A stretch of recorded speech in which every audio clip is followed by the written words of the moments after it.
What's up, everybody? We're back. Things are all moved around just for fun. And we just reached 5,000 subscribers on the YouTube channel. Thank you for watching, subscribing, sharing, all of that. I really appreciate it. And I wanted to do this special Q&A video to celebrate. And so I asked on social media, ask me some questions.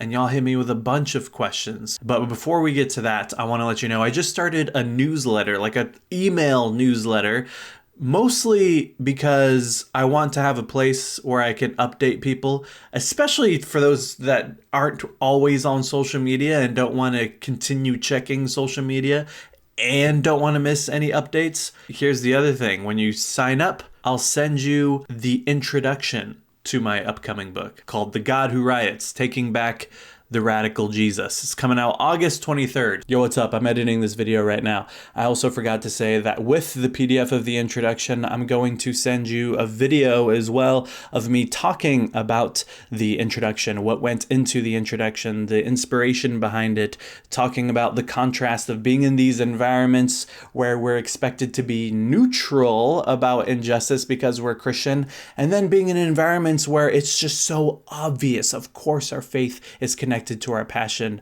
for justice. And I want to be able to help people articulate that as I continue writing books and continue making stuff for y'all. And so I know a bunch of you are going to get a lot out of this whole book. And you're also going to get a lot from this introduction. And so check out the link in the description. Sign up for the mailing list. Get the PDF for the introduction. Get this video that I'm talking about. And keep watching this video. And go pre-order the book immediately. All right, let's get to these questions. Contradiction Fairy asks, when is this video going to come out? Right now. Contradiction Fairy also asks, what is your favorite movie that examines the Christian right? Honestly, I haven't seen that many, but the first one that comes to mind is The Family on Netflix, that mini docuseries, which was pretty good. And also, pretty much every person I know that grew up in evangelicalism is about 2 or 3 degrees separated from the family, which is also kind of creepy. Carl Wrights asks, what is your favorite movie if you have one? How are you feeling today? I'm feeling good, which is why we're finally making this video. And my favorite movie right now, I would definitely say Everything Everywhere All at Once. Everyone needs to go watch that movie. Definitely best movie of the year, maybe of the decade. It is amazing. I was literally crying the whole movie from beginning to end. I also only cry during movies for some reason, but definitely in movies. Movies are like a really big part of my life, really important. So yeah, this movie was amazing. Cadme asks, favorite film about the resurrection / Holy Week / the resurrection et al. Definitely over everything, Mary Magdalene, which has Mary Magdalene as the main character, and Joaquin Phoenix plays Jesus, which was a little weird, but this is the only Jesus movie I've ever seen actually address the context of the Roman imperial oppression that Jesus and his followers were experiencing. So go check out that movie, everybody, if you haven't seen it. Dorian Sapien asks, have you ever wanted to live outside the US? If you did, where would you most want to live? Not really, but if I did, probably Mexico for the people and the food. But I also haven't been to any other countries besides this one in Mexico. So let me know in the comments, what country should I visit? Let me know. Serial J. Walker asks, who's your favorite early Christian thinker or church father? Definitely Origen. It's super interesting when you go back and read his stuff, especially about allegorical readings of the Bible, because you have people in like the early 1900s and in this century too, talking about allegorical readings of the Bible, reading the Bible beyond this strictly literal reading. And it may feel really new and interesting, but Origen was saying a lot of similar stuff way back then, in the 2nd century. Colton Barnaby asks, sometimes when I drink too much bourbon, I still speak in tongues. How many shots would it take for you to give an interpretation? Honestly, I get less spiritual when I'm inebriated, not more. Like, I know a bunch of people if they get really drunk or really high, they really start feeling the Spirit. They really start feeling the presence of God and hearing from God and all this stuff. I feel like I get less and less. But also in general, I mean, I grew up in a Pentecostal environment where people were constantly saying, ask God to speak to you, feel the presence of God right now. And I would always be the one in the room who didn't feel or hear anything. If Calvinism is true and God chooses a few chosen people to give them faith, then I'm not one of the chosen. So yeah, I don't know, Colton, but I also have never gotten blackout drunk, so maybe then I'll give an interpretation. Hernay asks, what denomination of church do you attend? Disciples of Christ, but I'm not like sold out on DOC or the mainline church, but neither is the church I go to be honest. So I just consider myself a Christian. I don't even really consider myself a Protestant. That feels weird to me, even though technically, if you're going to put me on a branch of all the different branches that make up Christianity, I guess technically I'd be a Protestant, but yeah, I could only in good conscience and conviction call myself a Christian right now, and it's been like that for years. JC Finley asks, how important are spiritual practices to you personally, and what sort of things do you do to encounter the Spirit and remain aligned? Recently, various kinds of relaxation meditations have been really helpful to me, but also really necessary.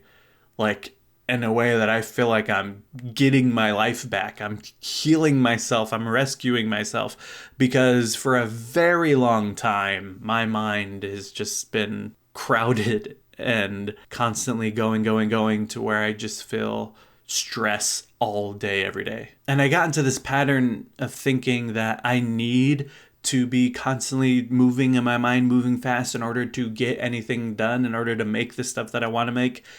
And I felt like if I learned to relax, and I wouldn't be able to do as much. Now I'm realizing the truth is the complete opposite, that I am better able to make decisions and make the things that I want to make if I'm in a relaxed state.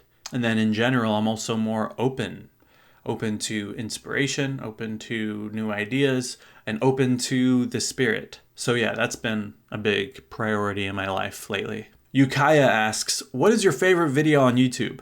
Probably this video called Vaporwave/Chillwave Ultimate Mix by EGT Media. It's just an hour-long video of a bunch of old Vaporwave songs. But I turn on this video and listen to it when I'm trying to work on stuff. And then it's like total placebo. I also have this incense called Amber that I also put on, and I try to placebo myself by hearing the same set of songs, the same playlist, and smelling the same thing, and also try to have a similar environment. And it helps me be more creative and more productive when I feel like just really distracted and it's hard to focus. I also know eventually it'll probably stop working and I'll have to find other placebos, but right now it's working. And yeah, Vaporwave sounds cool in general, but also these specific songs very much remind me of a specific time in my life where I was really creative and I was just listening to these songs a lot years ago. And so, yeah, that's my favorite one right now. William Christensen asks, what was the last book that you read that you got really excited about? Probably Jesus and the Spiral of Violence by Richard Horsley, which was a huge inspiration for my book coming out. There are some parts of my book where I felt like I'm trying to make sort of like a more popularized version of some of the things in this book, Jesus and the Spiral of Violence. But I'm really into historical Jesus studies, and I felt like this book was filling a gap that I was always in search of and curious about. Nick Koyama asks, would Jesus use social media if it existed? If so, which ones you think and what kind of content? Okay, if he did use social media, I think the primary reason would be to organize real gatherings and mutual aid and demonstrations and strikes, things like that. I really don't think he would use social media to become an influencer and a thought leader and just gain a bunch of followers, which is something I've heard a lot of Christians mention, that if Jesus were around today, he'd be all over Twitter and have so many followers. I think that's total opposite of the character of Jesus. So yeah, that's how I think he would use social media if he would. Way Collective asks, what is your best childhood memory? Probably winning the short story competition in my elementary school when I was like in 5th or 6th grade.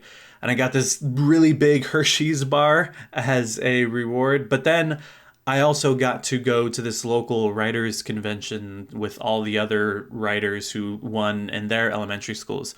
And I remember just feeling really cool that I got to be around all these people who were interested in doing the things that I was interested in. Yeah, that was a big deal. So yeah, I've always been writing. When I was a kid, I wrote a lot of fiction and short stories and stuff.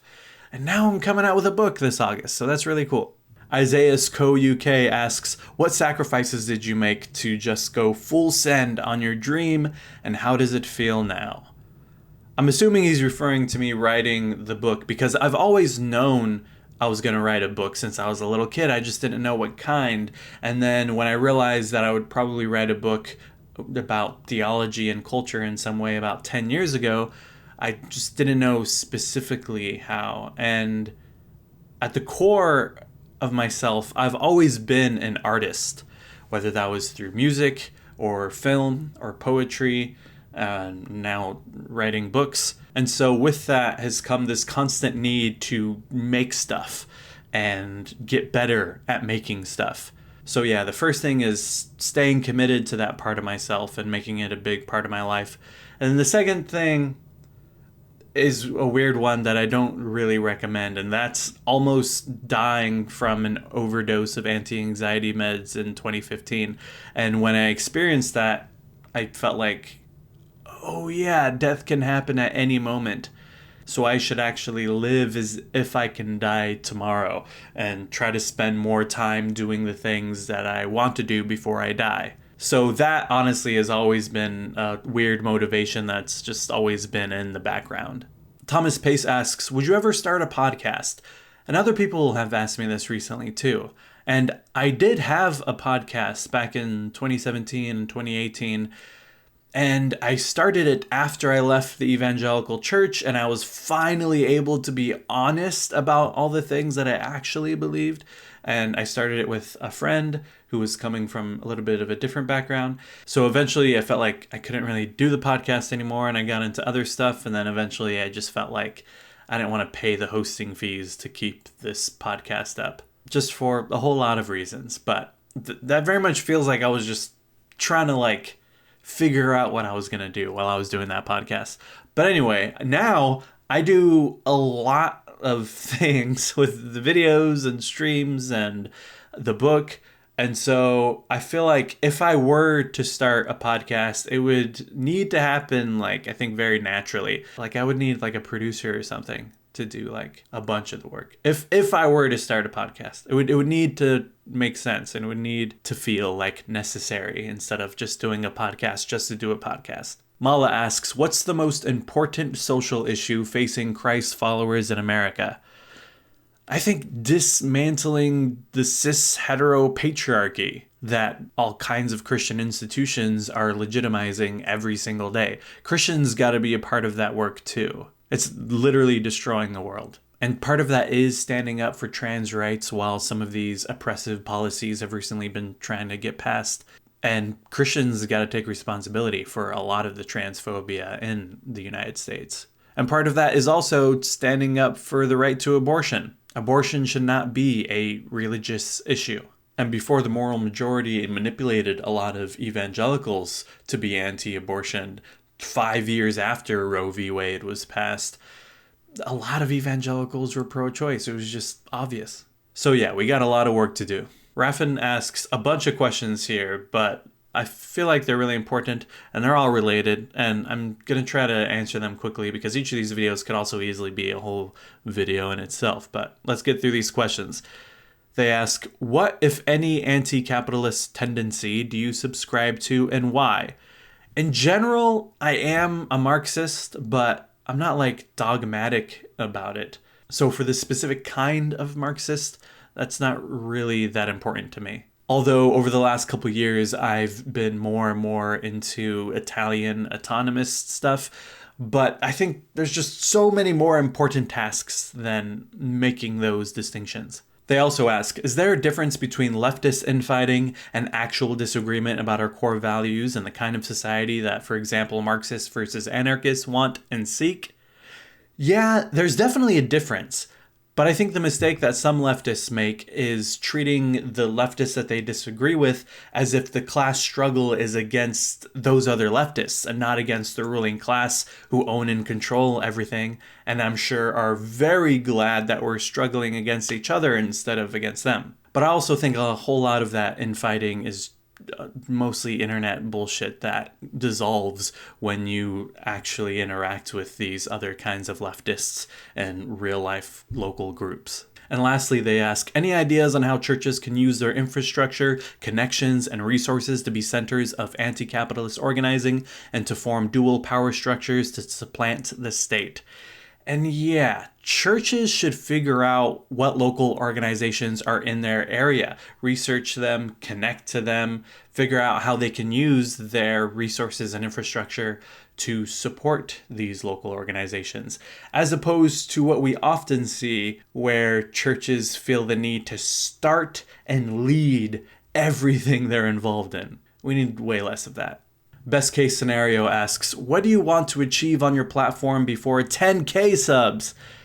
More connections with authors and creators that I like. Usually I'm way too nervous to hit up other people and make connections, but I want to get better at that and be able to collaborate with more people for sure. And last question, Tempest Lord Rayan asks, how in your observations and opinion do you see liberation theology evolve in the coming years in terms of organization and strength? I think liberation theologians like Marcella Althaus Reed, who included queer theory and post-colonial critiques in her liberation theology, reflect where liberation theology is going, at least where it should be going.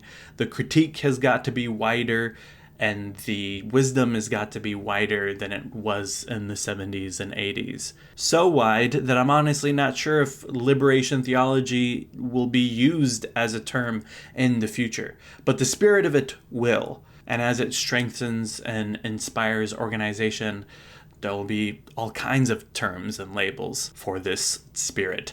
And I believe we'll be able to look back on liberation theology as a huge start for this historic shift in Christianity that we're in the middle of as we are experiencing this new historic reformation.